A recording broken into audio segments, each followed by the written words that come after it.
Hello, welcome to my second posting in Stress Less for September. And today I thought what I'd do is start to speak to you a little bit more about stress. They say that knowledge is power, and what I'd like you to do is to get a little bit more of an understanding about stress because sometimes I think it is misunderstood.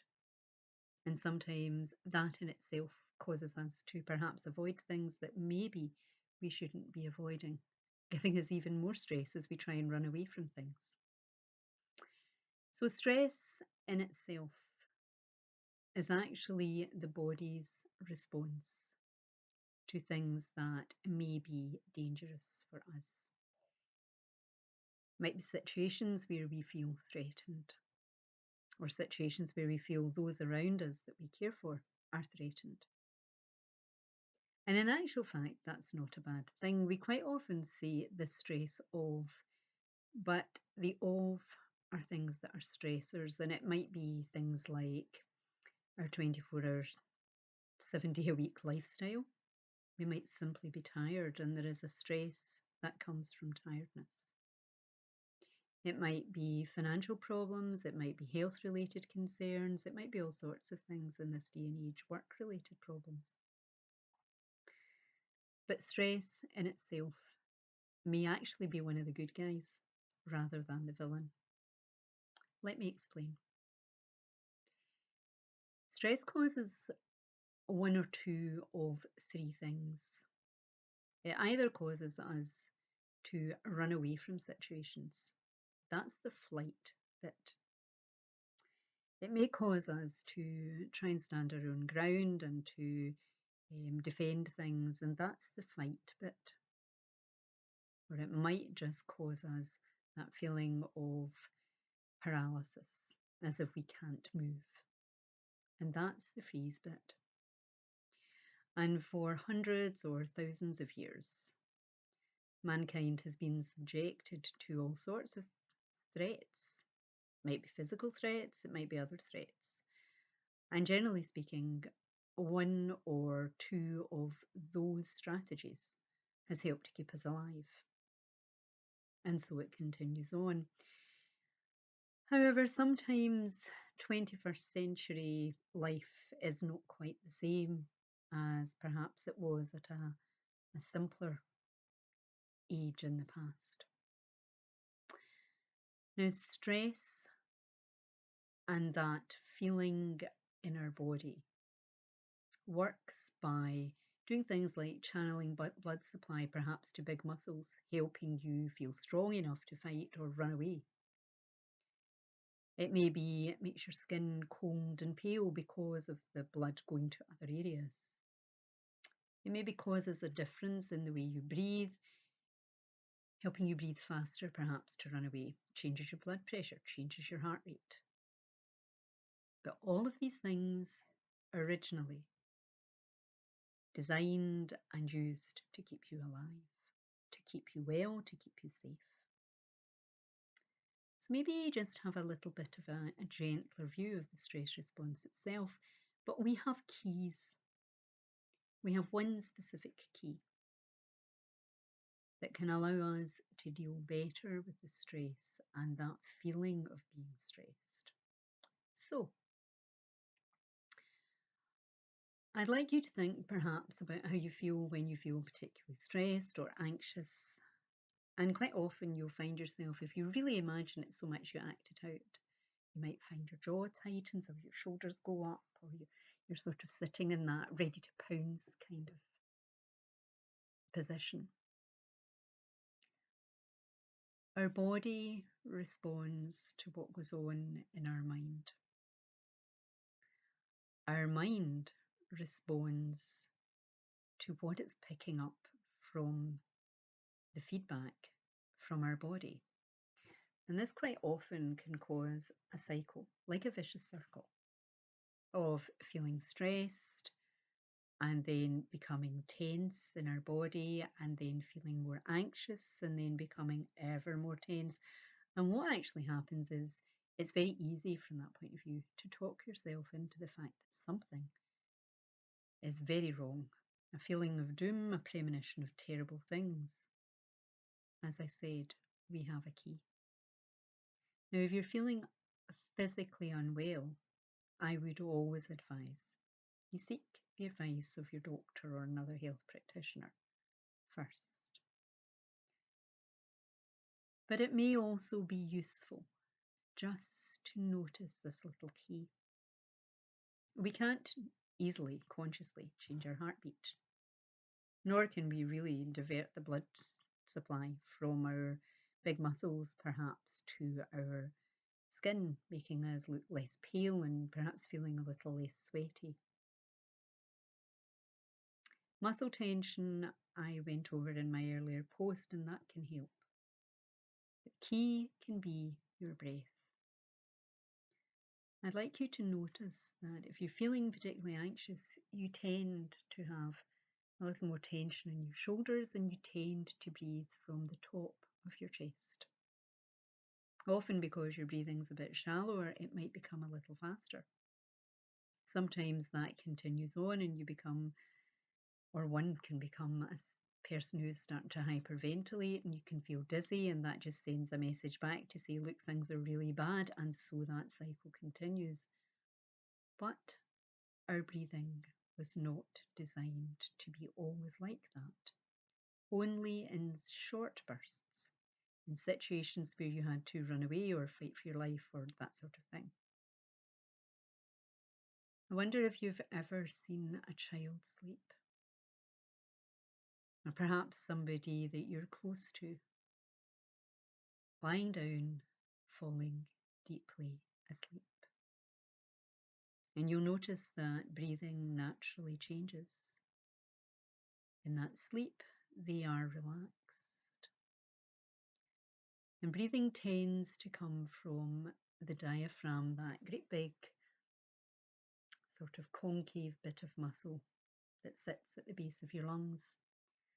And if you breathe deeply, then you may see your belly move.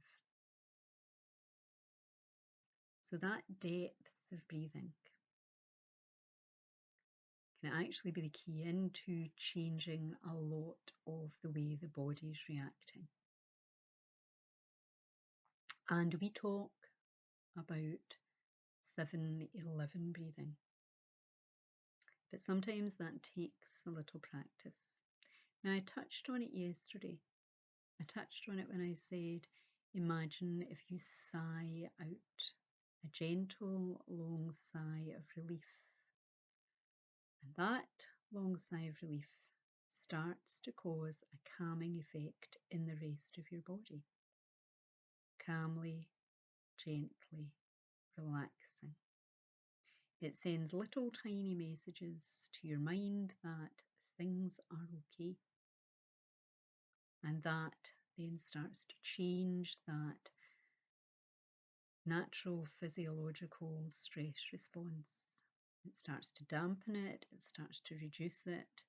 When your body starts to feel a little better, your mind starts to calm down, and it becomes not a vicious cycle, but a virtuous circle.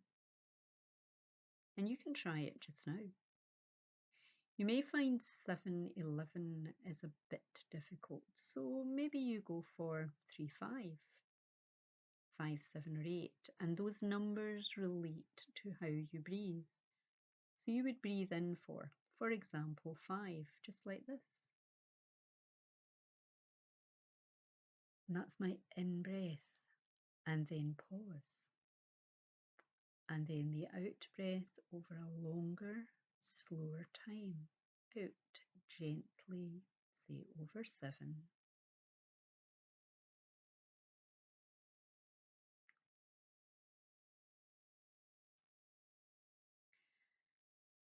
And then just gently repeat that.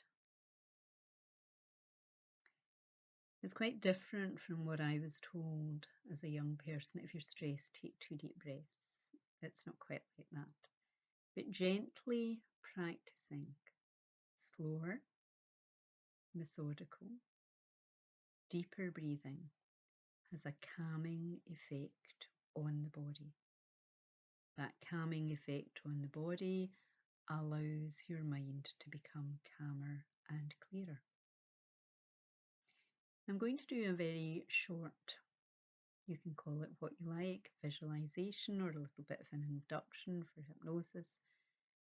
Don't do this, don't copy this if you're driving or if you're operating any equipment or if you have any mental health problems that are being treated by medication, or if you have other neurological or mental health problems where you've perhaps been told not to do any hypnotherapy, then I would always advise you speak to your medical practitioner first.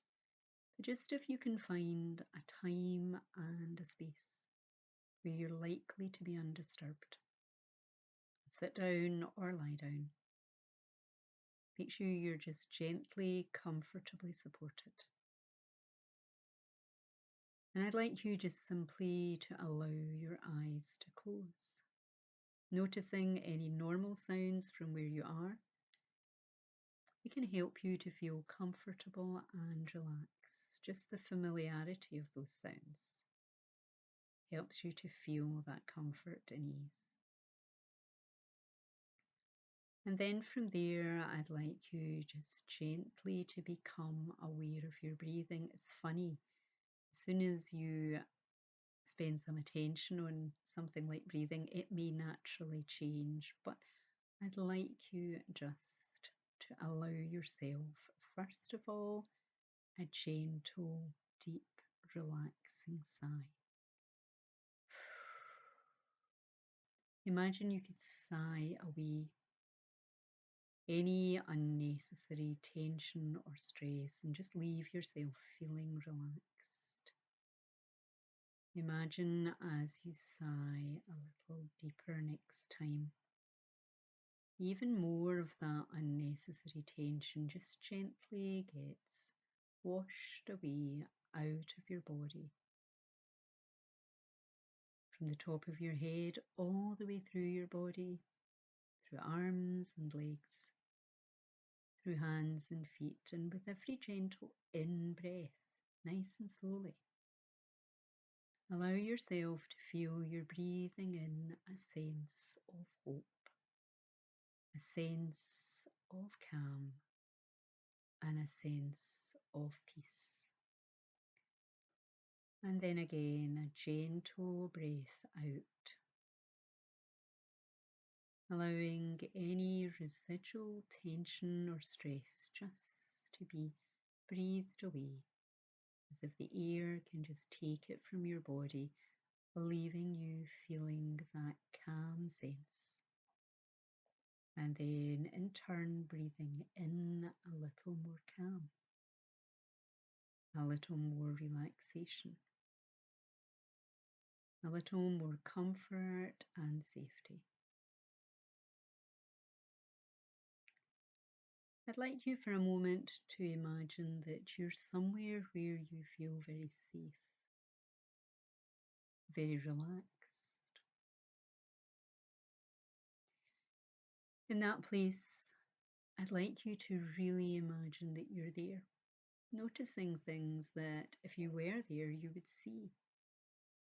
The colours, shapes, light and shade. Notice any sounds that you might hear, whether it's sounds of nature or whether it's sounds of something else.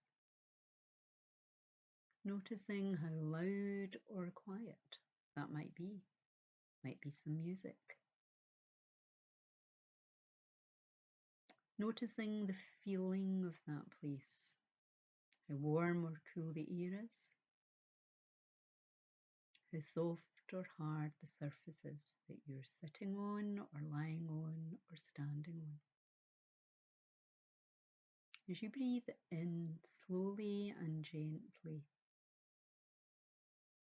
just allow your mind to be so focused on that place that any fragrances, any scents that you're aware of, just gently filter into you, each lending its own special amount of calm to you.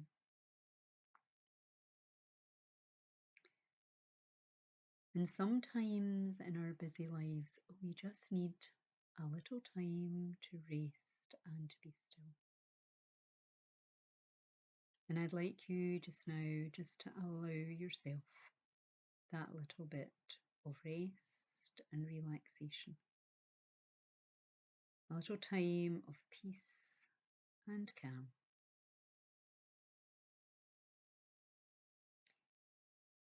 These little times that calm us help to balance the other things in life,